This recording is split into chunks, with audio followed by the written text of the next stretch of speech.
this is Jonathan McKinney. Hello. And you are watching another episode of Writing, Talking and Dog Walking. As you can see, we are not walking. That is because the weather is so shocking that we are unable to film outside. Yes. So we have the dog asleep over here, and we will be still bringing you the writing advice that you want. It just will be in this setting on our sofa in our house. Right.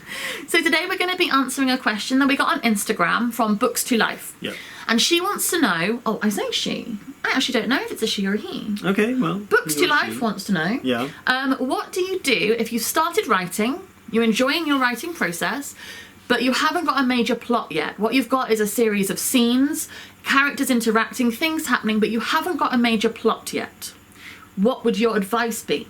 Okay, so it's a little difficult to advise without knowing what you do have, but it sounds like what you may not have identified yet is the reason why your story starts where it does in terms of what your main character wants, the thing that they urgently want, and then the plot really exists because of whatever it is that is stopping them from getting what they want. Exactly. So if you it's probably have a character that I'm assuming, so forgive me if I'm wrong. You probably have a character or a collection of characters that you like, Yeah. that you like their personalities, you enjoy writing them, you enjoy them interacting with each other, but yeah, you haven't identified the main conflict of the story. So, as you were saying, what you need to do is focus with your mind, which of these characters is your protagonist, which is your main character, who do you want to follow the journey of most, yeah? Then identify what it is they want. Yeah. And it could be to travel, it could be a job, it could be a romantic relationship. But it should be a specific thing, Yeah. not a vague sort of, one day I would like to do something. That's not a story. Yeah. That can make for good motivation for the specific thing that your character wants. Yeah. They should be looking to accomplish something. Yeah, exactly. A thing, and it could be anything. It could be education, so it could be a romance. It could be they want to taste the certain kind of cheese. I like cheese. But you know what I mean? Something that this motivation. Something this character wants, right? Then you identify the antagonist in the story, which could be a person, it could be nature, it could be, if they want to travel, the plane might be cancelled. Right. Something that is stopping them getting what they want. Yeah, the plane being cancelled if they want to travel, that sounds like an obstacle, not necessarily an antagonistic force in a story sense, but in a sort moment to moment. Yeah, you want a series of these exactly sort of reasons why this person is being challenged to improve his or herself and go and get what they want. Exactly. So yeah, that would be my advice. If you've got some great scenes that you're enjoying writing and some characters, that's a really good start because it means that you are enjoying what you've got. If you then use those scenes to identify the character that you want to follow, isolate in your mind, it doesn't have to be on the page yet because you can put that in, you can go back and edit it into those scenes. Yeah. Isolate in your mind what their main goal is. What do they want? What is it they are driven by? Then isolate in your mind what is stopping them have it, because if they've got it, there's no story. Yeah, or the story's finished. Or the story's finished. Or if they could just go and get it, like they want cheese, I'll pop to the shop, now I have cheese. Yeah, not a great story. Not a great story. So why can't they have it? What in the world, what in their life, what in the sphere of their existence is the reason for them not having the thing that they want? Right? Yeah, this is universal when it comes to storytelling. Yeah. And that's why it's probably the advice that we're both giving about this in answer to this question. Because really, if you've got characters interacting and you've got a bit of world building that you're in love with, that's a great and awesome place to start. It really is. But noting that you don't have a plot.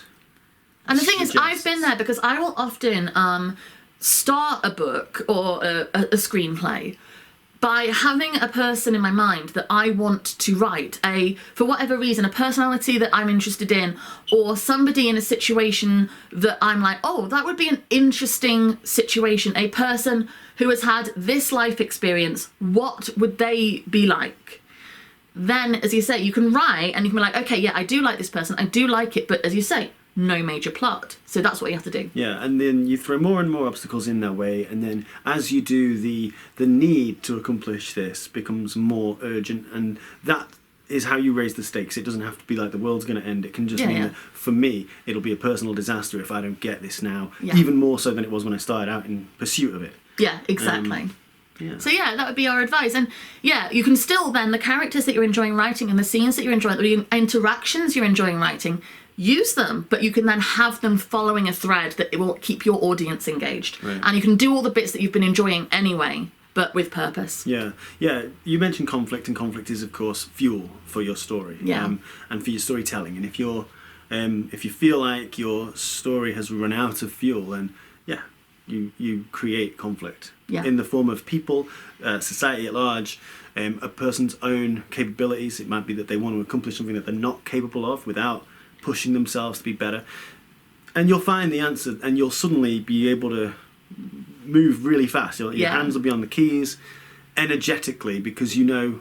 And it helps, you say, if you've already got characters that you know and love writing, just putting them into that situation and then following them through, you're going to have a pretty easy time of writing. I mean, not always, you'll struggle at points, but starting it at least and then understanding how to do it, you will be able to get hold of that. Right. So yeah, if you find this helpful but incomplete advice, come back and talk to us some more and explain in more detail, like what is exactly troubling you in the writing process, because then anything, if it's not your question but you also feel this but want something more specific, put a comment below and we will try, as we say every time, try and answer every single question that we get, because we want to bring you the writing advice that you want. We do.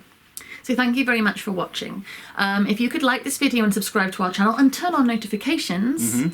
Oh, that was our dishwasher ending. This is why we don't film at home. The laundry, I think. Was it the laundry? Yeah.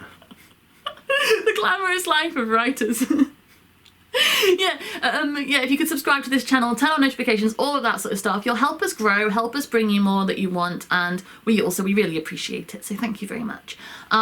If you want to talk to us, as we say, drop a comment below. We try and answer every question. Come and find us on social media. All the links will be in the description. I'm Judy Ann Rose on Twitter, and he is John Muck on Twitter. We're always doing the writing hashtags. We want to talk to other writers. Come and mingle with us, come and talk to us, tell us what you're working on. We love to hear it. Thank you very much. We'll be back again soon. See you soon. Bye.